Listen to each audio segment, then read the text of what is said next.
Bonjour à toutes et à tous et bienvenue sur la Web TV du Par Magazine. Bonjour Philippe. Bonjour Nicolas. C'est l'événement, le premier JT du golf régional. Notre rendez-vous sera régulier en fonction de l'actualité. Nous vous parlerons bien sûr des grands événements golfiques et nous vous présenterons aussi tous celles et ceux qui font l'actualité du golf dans notre région.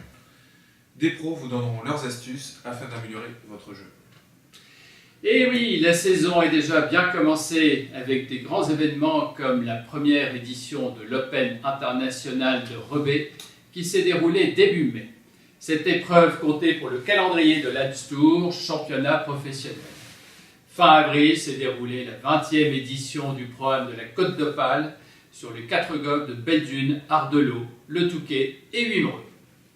Nous parlerons ensuite du phénomène handi-golf qui était mis à l'honneur dans la région, à Mérigny et à Saint-Omer. Saint-Omer, où se joue la semaine prochaine l'Open Nagetti Hôtel et Golf, anciennement Open de Saint-Omer. Enfin, nous partirons au golf de Wargame pour rejoindre Virginie Tang, qui nous livrera son astuce pour améliorer le shipping. Nous finirons avec les compétitions à ne pas manquer durant le mois de juin, et elles sont nombreuses. Très nombreuses. Mais tout d'abord, arrêtons-nous en Picardie, où pour la première fois se tenait le premier Open international de Rebais, épreuve comptant pour le calendrier de l'Alps Tour l'équivalent de la 3e division professionnelle européenne.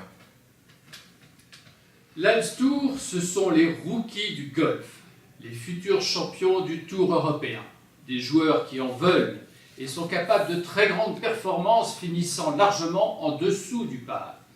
Cette année, il y avait 2 favoris.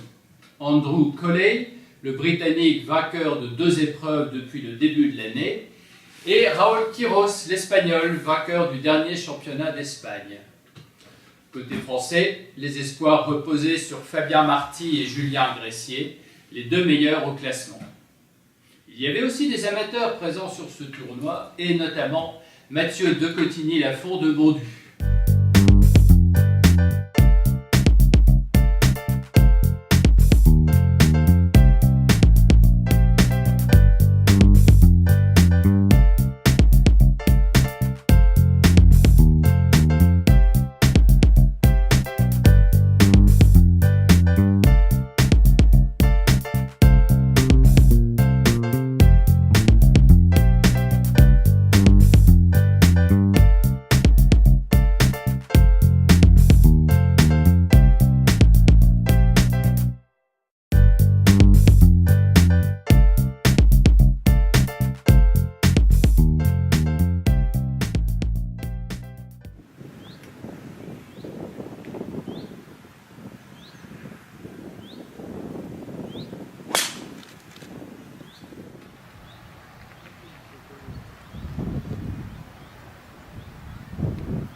Et nous allons donc remettre le prix du vainqueur.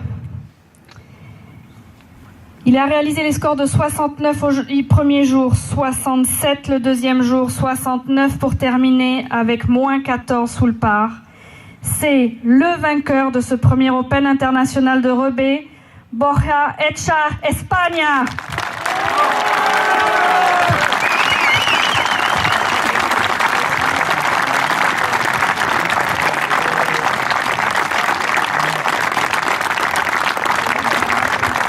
Vous avez pu le voir, cet Open de Rebais fut une formidable réussite avec un public au rendez-vous, du suspense jusqu'à la fin et une ambiance chaleureuse. Oui, beaucoup de suspense, Philippe, jusqu'à la fin. Et la surprise est venue de l'Espagnol Borja Echart qui finit à 205, à moins 14, devant l'Irlandais Stephen Grant à -12, qui a en plus battu le record du parcours le deuxième jour en rendant une carte de 65, soit -8 sous le par. Le Français Julien Gressier s'est classé 4e à -10. Quant à notre joueur amateur Mathieu de Cotigny-Lafont, il s'est classé 21e à -5. La vidéo en intégralité est disponible sur notre site, lepar.com, rubrique Web TV. Voilà, beaucoup plus détendu. Le programme international de la Côte d'Opale s'est déroulé du 24 au 27 avril. Oui, et pour son 20e anniversaire, le programme international de la Côte d'Opale a réuni 93 équipes, soit près de 400 joueurs sur 4 jours. La compétition se déroulait sur 4 golfs, Belle-Dune, Le Touquet, Ardelot et Vimereux, à l'affiche de très bons joueurs professionnels comme Philippe Golding, le Britannique vainqueur de l'Open de France en 2003. Et côté femmes, la présence de Sophie Giquel, numéro 4 française.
Quel beau parcours et très bien préparé, ce que les golfeurs ont confirmé dans leur ensemble. Une formule très intéressante et sportive qui propose d'allier un golfeur pro avec 3 joueurs amateurs. Cela favorise la convivialité et l'échange, et en plus les participants venaient de plus de 12 nations différentes. Et quelques moments d'émotion avec la présence de l'équipe de France Handi-Golf qui nous fait une belle transition, Nicolas. Exactement, Philippe. Le handi-golf se développe de plus en plus dans le monde grâce à de nombreuses organisations, comme par ailleurs la 6e édition de Swing Ton Handicap à Mérigny et l'Handi-Cup à Saint-Omer, qui est créé par Jean-Jacques Durand, rencontre entre la France et l'Angleterre. Les 2 événements ont pu bénéficier du soutien de Manuel de Los Santos, vice-champion d'Europe handi-golf. Ces 2 journées ont rencontré un franc succès avec plus de 200 participants. Mais sans plus attendre, partons les rejoindre. Qui est sur le circuit européen avec nous. Nous avons un tour européen cette année avec 5 tournois de l'Ordre du Mérite. Ça commencera. Voilà. Ça commencera au mois de mai avec le British Open. Nous avons d'ailleurs un des organisateurs avec nous, je vous en parlais tout à l'heure. Nous avons avec une main gauche il mettra très fort, il mettra juste posé. Mais c'est aussi très très... Alors ça se passe très bien, mis à part qu'il fait un petit peu froid, mais nous avons accueilli hier 90 enfants, dont 60 de l'IME de Seclin et de Villeneuve d'Ascq, donc aussi une évolution du projet vers l'intégration du handicap physique et mental qui monte en puissance également. Bien. Alors, au niveau de la compétition, comment ça s'est passé ce scramble à 4 cet après-midi et on en est à quel point en cette fin d'après-midi? Alors là, pour le moment, les derniers commencent à arriver et là, nous avons des scores qui sont de -10 actuellement pour la meilleure équipe, donc un haut niveau également, c'est la nous. Et donc cette équipe de France Handi Golf, est-ce qu'on pense que c'est elle qu'on retrouvera à Saint-Omer à la fin du mois pour la rencontre France-Angleterre? Tout à fait, tout à fait. Donc On sent chez vous un amour du sport, un amour de la fraternité et de la convivialité. Le sport, le golf, comment êtes-vous venu au golf? Et un jour, ma femme va au vidéoclub et voit elle a DVD la photo de Will Smith. Elle a dit c'est un nouvel film, Manuel, il va adorer ça. Et c'est un film de golf, la légende de Bag Evans. Dès qu'on vit le premier swing, ma femme elle a arrêté, elle a dit mais t'as pas besoin de 12 ans pour faire ça. La balle, il ne bouge pas. Je ne connais pas un sport qui leur donne l'opportunité à les enfants comme le golf, il le fait. Tu vois?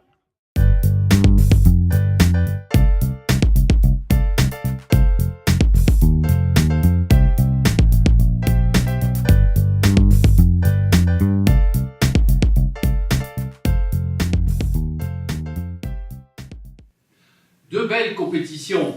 Et en plus, le principe du scramble est intéressant pour faciliter le jeu. Scramble. J'ai déjà joué au scramble, mais je me souviens plus de la formule de jeu, Philippe. Alors, le scramble, c'est simple. Ça se joue par équipe de 2, 3 ou 4 joueurs. Chacun joue sa balle et on choisit la meilleure balle. Ensuite, les 4 joueurs tapent leur balle de cet endroit. Et ainsi de suite jusqu'au trou. D'accord. Bon, ça permet de jouer de façon beaucoup plus détendue, Ah oui, plus ludique, on est ensemble, entre amis, on choisit la c'est meilleure plus balle. fun. Maintenant, l'actualité des prochaines semaines avec l'événement qu'attendent de nombreux golfeurs, l'Open de Saint-Omer, le Nagetti Hôtel et Golf Open, puisque c'est désormais ce nom. Et oui, le tournoi prend en effet le nom de la chaîne d'hôtels de Jean-Jacques Durand, propriétaire du golf de Saint-Omer. L'Open se déroule la semaine prochaine, du 10 au 16 juin, on espère qu'il fera beau. Il fait partie du circuit européen. En prologue se joueront 2 programmes, celui de la Banque Neuflise OBC le lundi et celui de l'Open le mercredi. Pour l'instant, la liste des participants n'est pas définitive car elle évolue au jour le jour, entre les inscriptions de dernière minute et les désistements. Vous aurez la liste officielle actualisée chaque jour sur notre site lepar.com. Oui, vous regardez sur la page d'accueil, vous verrez. Merci Nicolas, n'oublions pas les compétitions amateurs aussi, notamment l'Open des Hauts-de-France qui se déroulera sur les golfs de Bondu, Brigode, Le Sart et Tumeries du 28 au 30 juin prochain. Nous vous en parlerons dans notre prochain JT après l'Open. Et bien sûr, en même temps, nous parlerons du championnat de France Pitch and Putt qui se déroule à Béthune ce week-end. Mais avant de nous quitter, rendons-nous au golf de Wargame pour prendre une leçon avec Virginie Tang. Virginie va nous donner ses conseils pour améliorer notre shipping avec une petite astuce. Là maintenant, vous tenez le club avec la main gauche au milieu du grip, vous placez le crayon entre le poignet et le bout du grip. Ne descendez pas trop le crayon, sinon vous êtes dans le creux du poignet. Donc montez le crayon un petit peu plus haut jusqu'au bout du grip et vous le coincez entre l'avant-bras et le bout du grip. Essayez maintenant, et ça c'est le but de l'exercice, de garder le crayon tout le temps coincé à cet endroit-là. Donc vous faites le backswing, l'impact de cette façon et le finish de cette façon. Donc je vais vous montrer un coup.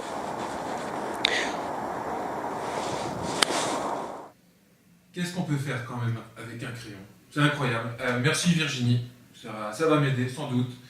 Il faut rappeler que les coups d'approche sont souvent les plus compliqués à réaliser, qu'on soit golfeur professionnel ou loisir. Bon, si vous voulez en savoir plus, rendez-vous sur lepar.com, rubrique Web TV, et vous aurez toutes les astuces complètes de Virginie avec son petit stylo. Voilà, cette première émission est terminée. J'espère qu'elle vous a plu. Nous, on s'est bien amusé, Philippe. Ça s'est bien passé. Voilà, pour la première. C'était très bien. J'espère qu'on vous a informé de ce que vous souhaitiez. Et bien sûr, si vous voulez d'autres infos, rendez-vous sur lepar.com. Vous allez directement sur le site, vous tapez votre adresse mail et vous pouvez recevoir le newsletter. Une dernière info, Philippe. Eh oui, bien sûr, la sortie du Par. Il est dans vos clubs demain jeudi. Donc ne précipitez-vous, prenez-le. Des choses vachement sympas. Golf, spa et thalasso. De quoi passer un bon moment. Une nouvelle rubrique, gastronomie. Ah, gastronomie avec la recette du chef William Elliott du pavillon, le restaurant d'hôtel Westminster au Touquet. Et puis quelques bons conseils sur les vins. Et voilà, et plein d'autres choses que vous aimez lire dans ce magazine qui est à vous. Merci, à bientôt.